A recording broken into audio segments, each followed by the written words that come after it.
Hello, and welcome to Spirit Among Us. John chapter 11, verse 33. When Jesus saw her weeping, and the Jews who had come along with her also weeping, he was deeply moved in spirit and troubled. "Where have you laid him?" he asked. "Come and see, Lord," they replied. Jesus wept. We all face moments of pain in our lives. We all face times of discouragement.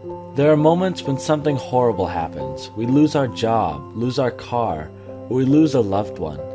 These are all things that bring pain, that bring misery.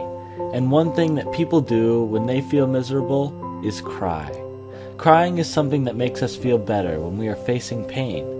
It's something so simple, yet it can make a huge difference. There's a pretty common saying, misery wants company. When we are sad, we all want someone to talk to, someone that we can reach out to and will simply hear what we have to say. Having someone to simply listen is huge. Yesterday, we read a verse where we saw the command that we should weep with those who weep. Sometimes this may seem like a hard thing to do. Nobody really wants to hang out with someone who's sad. We want to enjoy ourselves and not spend our time crying with people. But it's an important thing for us to do. We know that we want company when we're sad, so we should be willing to provide that same company to others.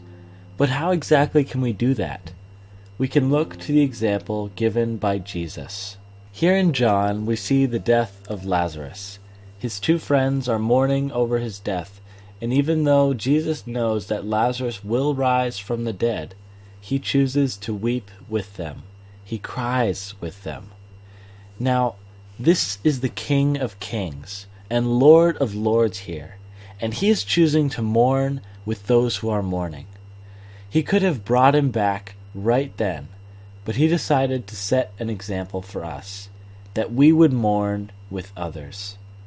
So take some time today to look at the example of Christ. Look at those two words in verse 35, Jesus wept, and use this scripture to redefine your mission to weep with those who weep.